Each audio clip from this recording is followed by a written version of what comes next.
Good morning, guys. How are you guys doing today? I do have on my face mask. This is lemon, sugar, honey, a little bit of coffee, and turmeric. So the lemon juice acts as a natural lighten. The coffee rehydrates your skin, help improvement. Cinnamon acts for blemishes, imperfections and stuff in your skin, and the turmeric for the bumps. It lightens, it brightens your pigmentation and stuff like that. And the sugar is an exfoliator, and I have vitamin E. I forgot about that. Vitamin E is a moisturizer, so I do my face and neck. So my acne used to be really, really bad, but I guess it's phases as you go through. I started getting acne like at 27. I never really had it when I was younger, but in my 20s, my acne started gradually getting worse. So now I feel like my skin is getting better. So now I'm in my 50s. My acne is not as bad, but I'll get blemishes here and there. So I try to hydrate and treat my skin to keep it going. So a lot of times when I get up, I have on my face mask and stuff like that.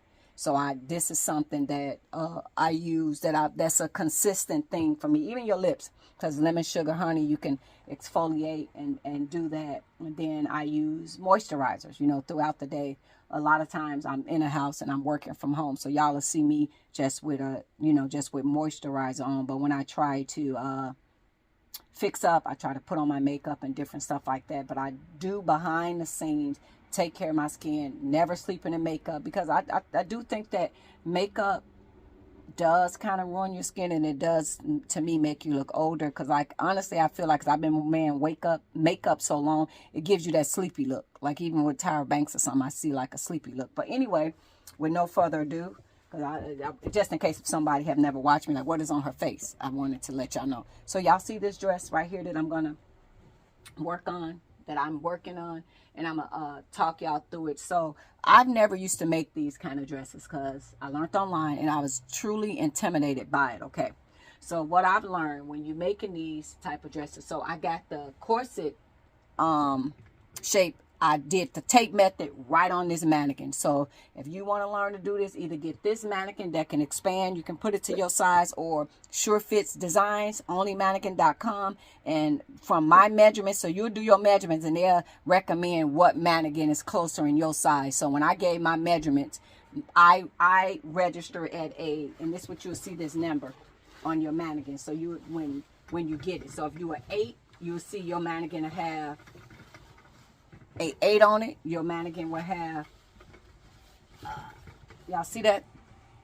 If y'all can see, it's a size 12. Can you see? It's a 12.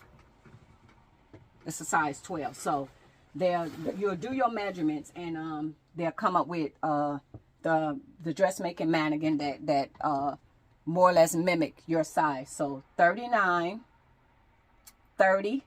And then the hips is a 44, 39, 30, probably 30, 31, and 40. So in the weight loss and the taking a lot of sugar out of my diet, instead of my waist being 30 inches, now my waist is 26 inches. So my waist is down a little bit. So I have to keep that in mind. This particular fabric has no spandex in it. So you got to do it and with the corset back, I'm fine, and then a zipper. So what I've learned, when you're doing this type of fabric and it has no ability to expand, you always put your seam allowance on it, and you give yourself a little bit more wiggle room. So I'm going to turn the dress around, and I'm going to show y'all, because when I be looking at these people that make wedding dresses and stuff, we're going to turn it around. This is not sewn together. I just got all these pieces pinned on here, okay?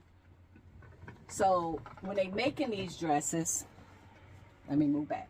I noticed that, and then I got the back longer than the front. I noticed that they give these dresses a lot more wiggle room when they create these dresses for somebody. So just in case, like say for instance, if your client gained weight or something in the process of you making it, if you go in a lot of those wedding shops that make wedding dresses live, a lot of the dresses will have the back with a clip on it. They won't have it closed. So therefore, if that client gains weight, they can expand it before they put the zipper in. And then same thing with the corset. The corset has the ability to bring in and decrease. So when it comes to me adding the zipper and stuff, this is going to be smaller, right? This is going to be smaller. So right now I got this dress cut probably, I would say, up at the waist, probably on each side 3 inches bigger than me on each side, even with the back of the corset.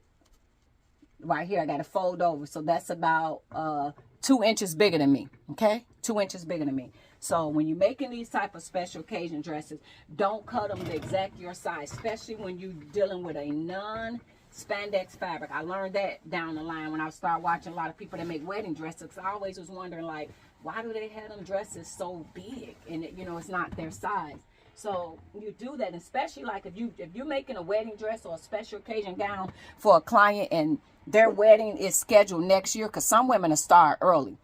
They wedding is scheduled next year, cut it bigger and just have it like that. So when they come in for the final fitting, like say now you got weeks or days before the wedding or whatever, they come in from the final fitting, and that's when you will size it down to their exact size, because people gain weight and stuff. So if you want to make wedding dresses and you want to have them pre-cut, pre-made, you can do it in just the back of the corset and where the zipper go. You won't finish that off. That'll be open, and then when you get their exact measurements, then you go from there. Okay, so this is the outer shell. So here is the main shell. So I have the boning. So when you're sewing the boning, and I'm just giving y'all troubleshoots like what I've been doing, and I use a fleece because I noticed like a lot of the wedding gowns or special occasion gowns over there in Africa, they use fleece interfacing because it gives it a more stiffness and make the bodice piece be more tougher, because you see this is a really thin fabric. So I would use the fleece, and we're only using this in the corset top. I won't put the fleece throughout here. No. So I finally found what they have been talking about is, and if I'm going to pronounce it right, crinoline. And that's like a stiff fabric that can kind of give this fabric that Cinderella flair, because if y'all see right now the dress is flat. So one of my friends was like, can't you do those slips that you had and that you do in a wedding dress? And I told her, yeah, you officially can, but those slips gives me a really big ballroom type. Like this dress would be like a special occasion dress. Like if I wear this dress, I probably wear this to somebody's wedding or something like that. Like it'd be a pretty gown that I would wear. So I wouldn't want the wedding size undergarment over here, because it'll make it flare like a big old Cinderella. I want some volume, but I want nice volume, but not where it's overwhelming. And this one does have a little more longer in the back. Yeah, so no, I don't want it that way. So I do have those slips that's portable that I can put on the different dresses I have. But the point of putting the crinoline under there, it's going to give this dress some volume itself. It ain't going to lay flat. So the dress will kind of have that type of volume to it. Or you could use tulle if you don't want to use the crinoline. But also another tip that I learned, and I learned from when I did this dress, and the boning was sticking me. Like when I connected the dress. So when you're sewing your boning, let me put this right here. I stopped the boning probably about, let me show you. Y'all see where I stopped the boning, where I marked it at? So I stopped the boning about an inch to 1.5 inches. So that when I connect this dress and flip it down, that boning not going to be poking. And a lot of times they do have these stoppers you could put on there. And a lot of times they'll cut it, they'll burn it. Because a lot of times when you're putting these corsets back together, this boning be poking you. The boning poke you. So this is the shell that's going to give me, so I can be able to, you know, mount it together good. And then once I put it together, I will put it back on, because I pressed it so it's flat. I will put it back on that mannequin, and I'll pin it so that I can get the boob shapes and stuff back. So the boning will flex and how I need it to go. So I just wanted to come and show you guys, like, I am behind the scenes working on my special occasion dresses and ballroom gown dresses. And if you don't have a huge fabric store like we have here that I was at, where I can get a large quantity of beautiful fabric, and the fabric is so huge and we get to cut it ourselves, unless it's the special occasion fabric, they cut that, but we get to cut the yards ourselves. And I told y'all that some of the rolls are huge, so those are the rolls that I go for. So if you don't have those type of places that you can go to and get great fabric at an affordable cost, go on Amazon and put in 5 yards of chiffon fabric, 5 yards of this, whatever type of fabric you want. Amazon sell it, and you can get it at a better deal because they'll put it in a packet where you probably can get like that sequence fabric right there on the door. I got that at 3 yards for $37 with prime shipping. So, and then it's a spandex, and with that one I didn't even have to put, let me turn it back around, that's a nice spandex sequence. So that sequence is on like a nice velvety fabric. So with that fabric, and when I'm doing them, sir, I don't even be putting a lining in it, because you know a lot of that sequence, when you sew it together, it hurts, it's poking you. The way that they got this, those sequences sewn on there, and it's so smooth that it ain't like, you know, normally when you sew down and cut the sides, you will have to remove a lot of those sequences because it'll be poking you on the other side, and you do the lining and all that.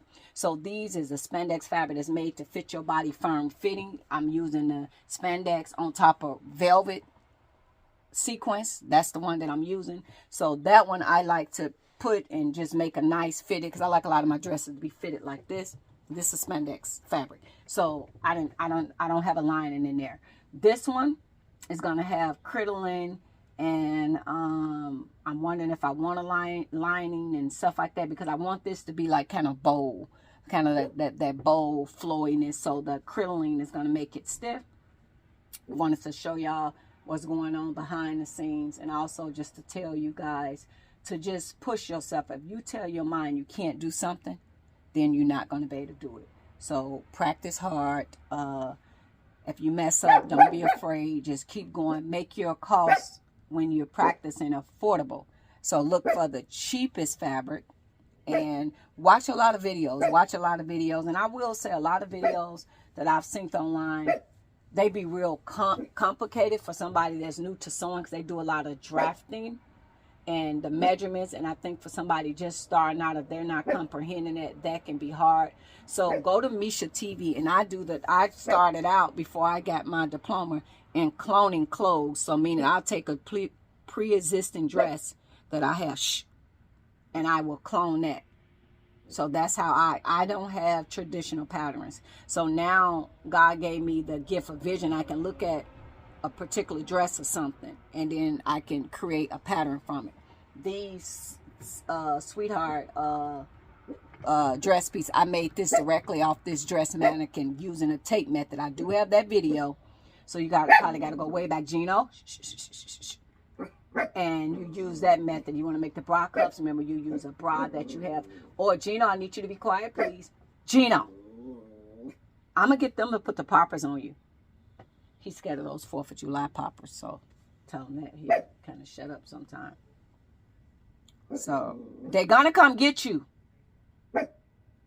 But that's what I'm working on, and I just wanted to show you guys and just give y'all little tips that I learned along the way that work for me, especially if this not a dress that's they finna wear right away. Give yourself more wiggle room, because people can gain weight, especially in the midsection. You'll never go wrong, because you done cut this 3 inches bigger than your actual client. So whatever their measurements is, you're going to add 3 inches to it. And the corset is always forgiving, because you can expand the corset to make it tight, to make it fit. So you always never go wrong when you're using a corset. So y'all see me do a lot of these corset backs. So none of these dresses I would really go wrong with, because I can always kind of expand. And I don't never anticipate, like I'm not a big eater like that, me gaining severe weight where my waist to be way bigger than that, because the way that I eat, I'm now mindful of what I'm eating and how I'm eating. So I'm never going to get big like that. And I also had the Santabella laser surgery. So throughout, if y'all look at that video way back, what, maybe 10, 11 years ago, I'm still, well, my waisting got a little smaller. I went from 36 inches to 30 inches in the waist. So now my waist went from 30 inches to 26 inches because I took a lot of the sugary stuff out of my diet. They was like, hey, you can't keep eating sugar like this because you eat all that stuff, sugary stuff, and they can predict in so many years you'll become a full diabetic. So I monitor now. I don't cook them cakes and stuff like how y'all see me was doing. And if I do, I get them out of the house immediately so that I'm not overindulging in sweet stuff. So now I monitor my intake and what I'm doing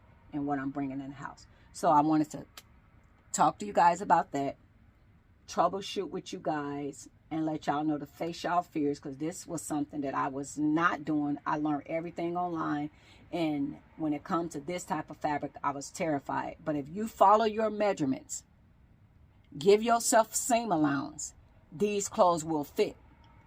They will fit. And then like turning it the right direction, so you got your, let me get it right, you got your lengthwise grain, the lengthwise grain, crosswise grain, okay? And then you got your true bias.